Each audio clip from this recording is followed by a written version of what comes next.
So the first thing we're going to learn in section 5 is about list views. Now I'm going to create a new project straight away because it'd be much easier to show you what a list view is than to explain it to you.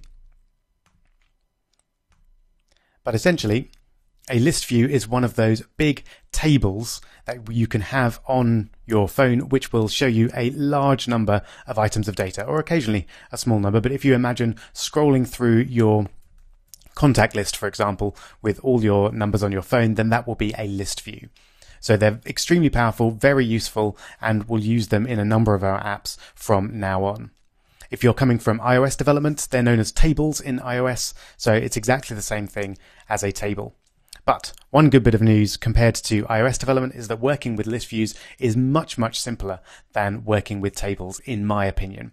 So it's really easy to set up a list view and really easy to add your own content to it as well. So without further ado, let's get one going. So we'll go over to our design view on activity main, and then we've got list view demo already. We don't really want that text view this time, so I'm going to get rid of that, and then I'm going to scroll down in my palette here and drag in a list view. Here we go.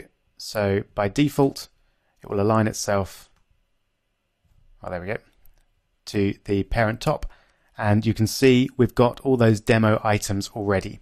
So that's just an example. If we ran the app, then we wouldn't actually see these demo items. We have to add those ourselves. But this is what appears in the design view so that we can at least get an idea of what our list view is going to look like. So that's absolutely fine. While that's just running so we can see our blank list view, I'm just going to add an ID to it. So the default is list view, which is pretty good. I'm just going to change that so it's at least something slightly custom, my list view. There we go. So if we just jump over and look at the emulator, you can see so far we've got nothing. We don't have those default items. We need to add them ourselves. All right, so let's get adding. So my list view is the name of our list view. So I'm going to add my code in the onCreate method. And I'm going to have a few tiny mini challenges here. So the first one is, can you create a variable called myListView which links to the list view that we've just created? Go for it.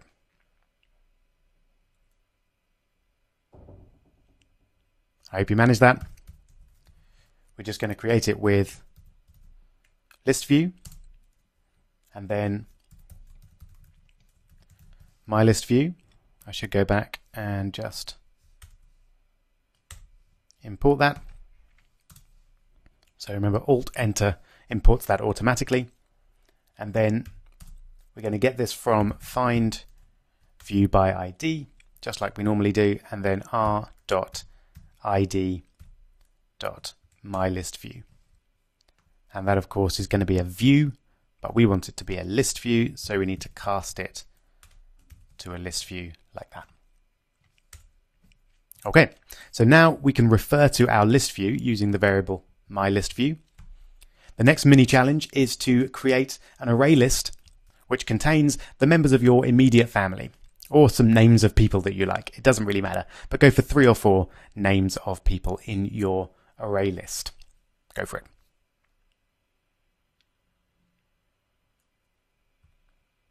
All right, hope you managed that. I'm going to do it by creating an array list of strings like that, and I'm going to call it my family, and I'm just going to import that, and this is going to be a new array list of strings. And because we're initializing a new array list here, this is a method, which is why we've got the parentheses at the end there. So now I've created the array list, just need to add my content to it. So I'm going to do that using myFamily.add add, and then start with me.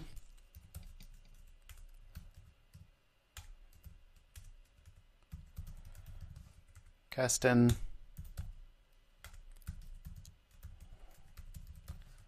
Tommy.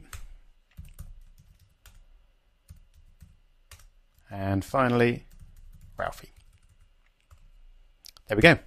So you might have done that very differently. You might have created the array list and added those all in one go, but I just wanted to show you that way. Right, so now for the clever stuff. We now want to put these items in our list view, so display them on our table essentially. And we can actually do that in 2 lines, believe it or not.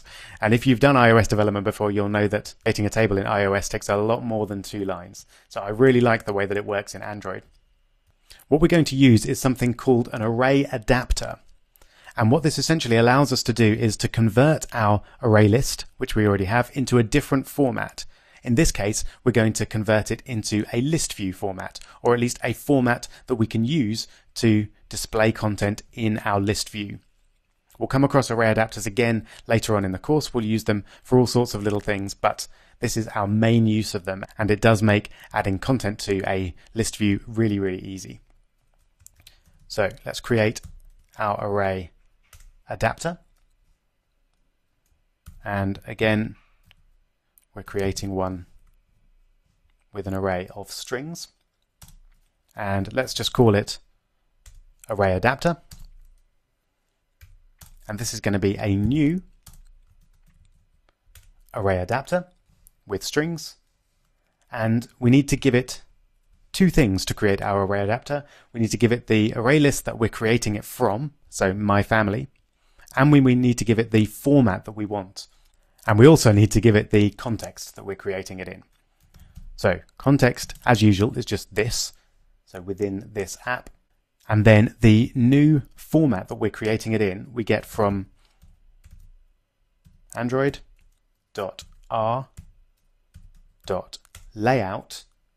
And then you can see there's a bunch of different layouts that we can create. So a bunch of different types. So you can start to get an idea what you might use array adapters for just by looking at this list.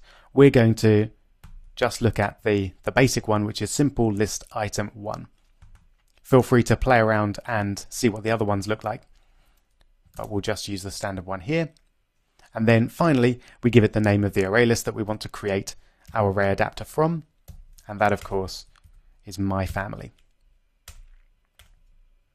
So just to recap, what we've done there is we've created an array adapter called array adapter, which is a new array adapter of strings, and we've created it from the my family array list, and we've essentially converted that array list to a new style, which is the simple list item 1, which we're then going to be able to apply to our list view.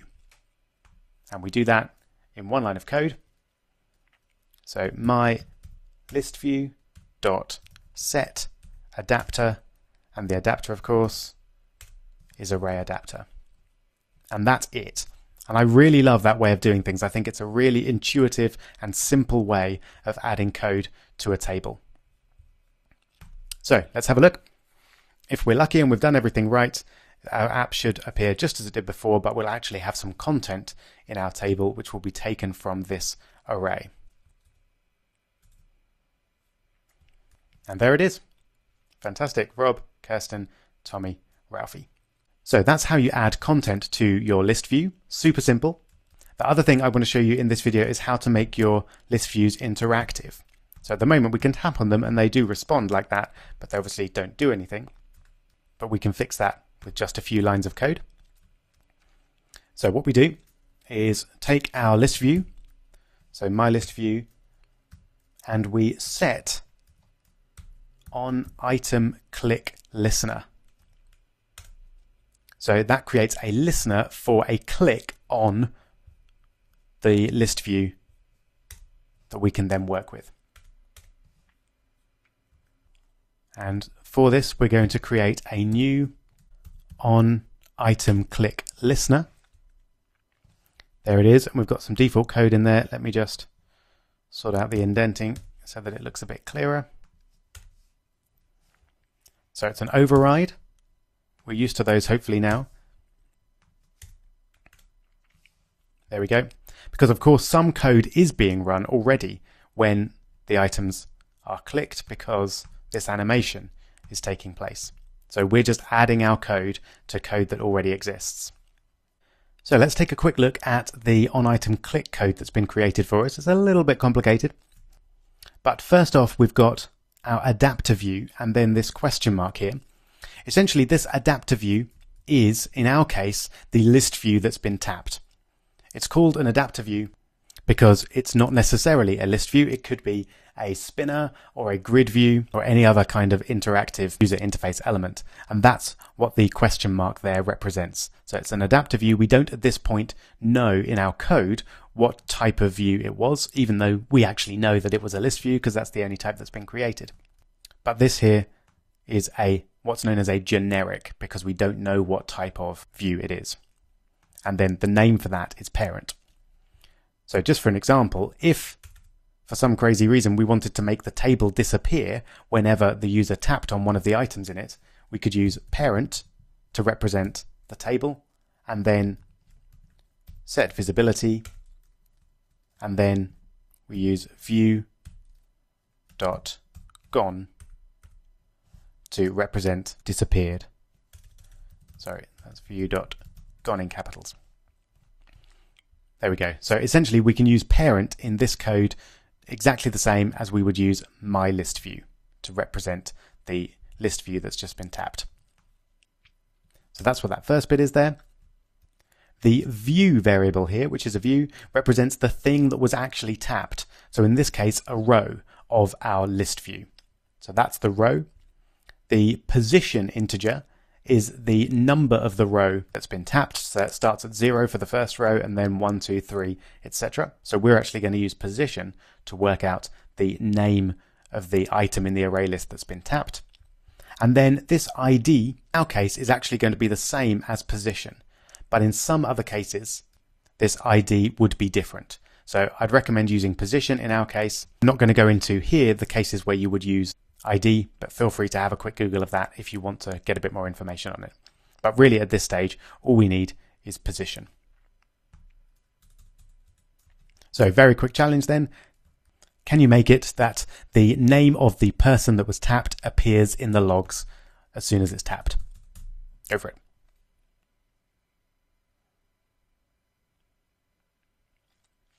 Nice and easy. Should have been. So log.i for information. And then I'll use person tapped to be the instructions. Alt enter to import the log framework.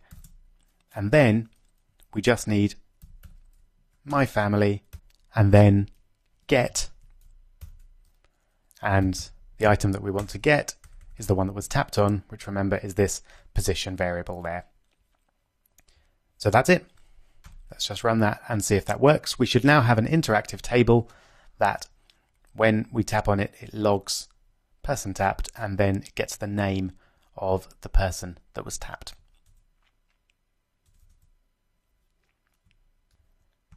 Here we go. So Rob and Kirsten there. I think I need to just scroll that up, but there we go. Person tapped Rob and Kirsten. Fabulous. Now list views are very important and the code that we've just introduced there is not necessarily straightforward. So I'm going to give you another challenge to get this really clear in your head. I want you to get rid of all the code that we've got here and your list view. There we go. And then I want you to start from scratch and add a new list view, which will contain the names of 4 friends this time, rather than family members. Then when you tap on them, I want you to create a toast. You remember that, a little message that appears at the bottom of the screen that says hello and then the name of the person that's been tapped on. So a little challenge there to remember how to do toasts as well. Feel free to have a Google if you can't remember how to do it, but best of luck.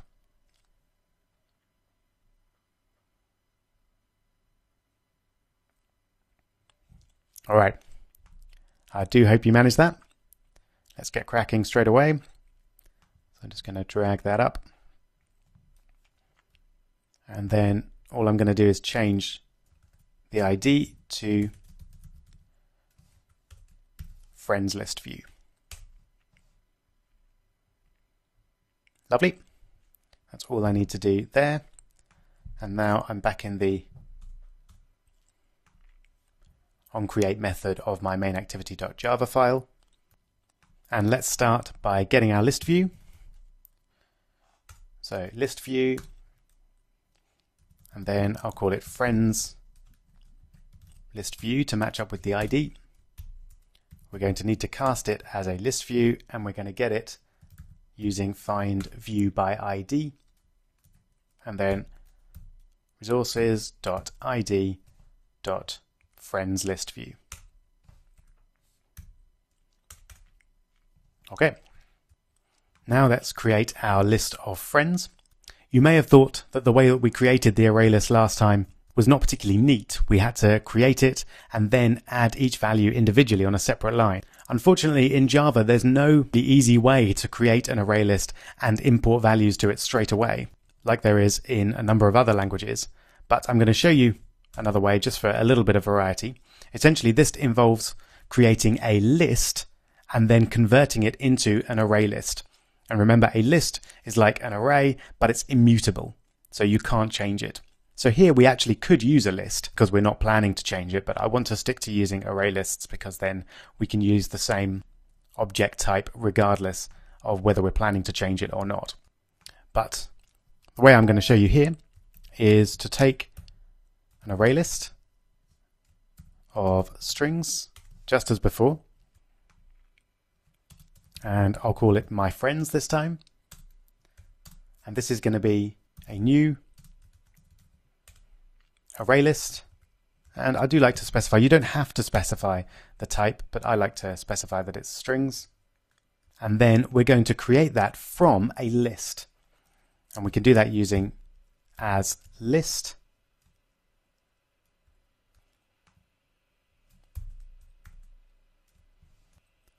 And let's just import what we need there for as list. And this is then where we put our 4 friends. So I'm going to put John, Paul, George, and Ringo. There we go. So a bit of a mouthful there. And that's not as nice as a lot of other languages, but it is the simplest we can do. If you want to create an array list in one line, then essentially you need to create it in just the same way that we did before, but you create it from a list. And you use as list to create that from your individual values. All right, now we have our array list, so let's create our array adapter. So as before, going to create an array adapter of strings. I'll call it array adapter, and it's going to be a new array adapter, and exactly as before we use this for the context, and then android.r.layout.simple list item 1. So that's the type that we're creating here, and then we're creating it from my friends. So now we've got our array adapter. Let's attach it to friends list view.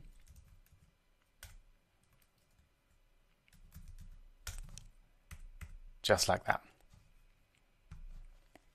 There we go. And before we create our toast code, I just want to check and make sure that that's all working okay. I'm fairly convinced it is, but worth checking, I think. There we go. There's my lovely list of friends. Let's get rid of that. And now we need to create our on-click listener. So friends list view dot set on item click listener, and then new on item click listener. There we go. And there's our lovely default code. So all we need to do is add our toast code here. And I'm going to do that in one line. So toast dot make text. And we want the first of those two. And we also want to import toast framework. And then we're going to use get application context to get our context, just as we've done before. And now we want the text for our toast. So it's going to be hello. And then we want the name of the person that was tapped on. And we're going to get that from my friends. Sorry, dot get. And then position. And then we just want to decide how long it's going to appear. And I normally go for length long. And we want to show that toast. So there's a good quick recap of how you display toasts. But that's nothing new for us. We've done that a few times now. I hope your code looked more or less like this. With any luck, that will now display our table, and then we can tap on these. Hello, Paul. Hello, George. Fantastic. So you're now pretty comfortable, hopefully, with list views and how they work. In the next video, we're going to use that knowledge to create a mini times table testing app. See you there.